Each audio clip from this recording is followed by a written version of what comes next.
je le désire ardemment. Amen.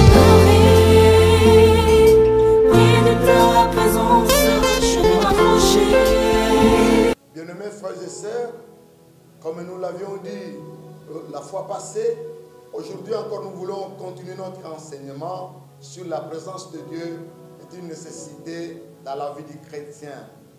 Bien-aimés, vous pouvez manquer beaucoup de choses, mais ne manquez jamais la présence de Dieu. Comment nous pouvons acquérir la présence de Dieu dans notre vie?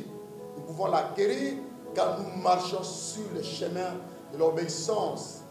Et le chemin de l'obéissance va développer la communion et l'intimité avec Dieu, afin que nous soyons toujours ensemble. Parce que la Bible dit, l'amitié de l'Éternel est pour ceux qui le craignent. Pour aujourd'hui, nous voulons voir la deuxième raison qui fait que la présence de Dieu soit une nécessité pour les chrétiens. La deuxième raison est que la présence de Dieu est une nécessité pour que les croyants puissent affronter les diables et les démons.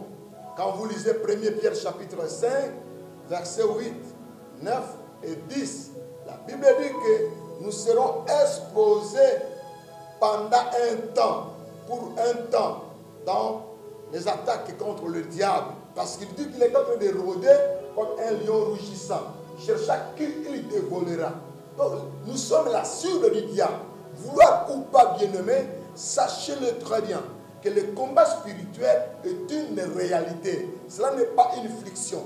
Quelqu'un ne peut pas dire, oh, ce jour ici, nous sommes dans les combats spirituels. Non, le combat spirituel est pour toute la vie. Il n'y a pas de trêve. Et celui qui est à l'origine, à la base du combat spirituel, depuis le jardin d'Éden, c'est le diable. Quand vous lisez Genèse 3,15, on dit qu'il y aura l'inimitié entre la postérité de l'homme et la postérité du diable. Donc le diable nous combattra jusqu'à la fin. Parce que l'Église soit enlevée au ciel. C'est pourquoi nous devons affronter le diable. Et l'apôtre Paul l'a dit dans Éphésiens chapitre 6, le 12e verset 18e, il dit, soyez revêtus des armes spirituelles pour tenir bon, pour résister au diable. Parce que vous luttez contre les principautés, les dominations et les autorités. Nous savons que le diable, comme étant une créature, a été doté d'une certaine autorité. Mais notre Dieu a plus d'autorité que le diable, parce que lui est le créateur. Notre Dieu n'a pas été créé, mais le diable a été créé. Et nous savons que notre Seigneur, Jésus-Christ, avait livré une bataille acharnée à Golgotha, dont il est sorti vainqueur. Donc nous les chrétiens, nous sommes nés dans la lignée des vainqueurs. Nous avons été investis d'une puissance surnaturelle, que je dis un investissement divin pour vaincre le diable. Et quand le diable s'élève, nous aussi nous nous levons, nous le combattons jusqu'à ce qu'il puisse fuir loin de nous. Parce que la Bible dit que nous puissions le résister jusqu'à ce qu'il fuira loin de nous. J'exhorte le peuple de Dieu de ne pas avoir peur du diable. Parce que dans 2 Corinthiens chapitre 2, le verset 11, l'apôtre Paul dit, en fait de ne pas donner aucun avantage au diable. N'accordez pas d'avantage au diable, frère. N'ayez pas peur.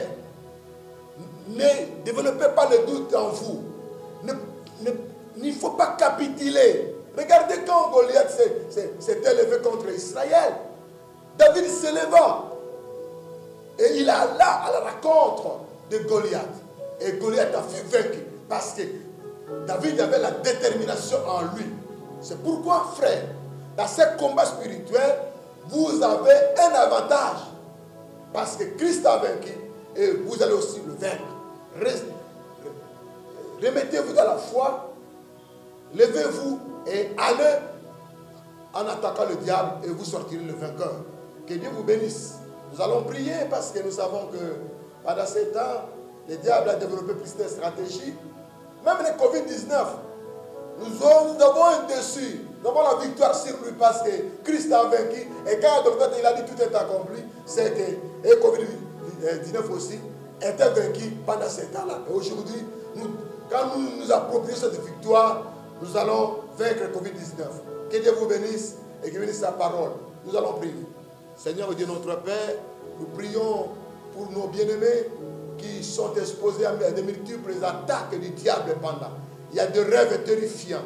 Il y a plusieurs astuces du diable qui tentent de décourager les chrétiens de ne pas être confiants en vous, avoir la foi en vous. Mais dans le nom de Jésus, nous détruisons toutes les stratégies du diable. Nous les renversons et nous les précipitons dans l'abîme sans fond. Nous proclamons la victoire contre Covid-19. Nous proclamons la victoire contre toutes les sorcelleries et tous les sorciers et les magiciens. Merci Seigneur pour la victoire que nous nous approprions au pied de la croix. Dans le nom de Jésus-Christ, soyez bénis. Prions, nous disons Amen.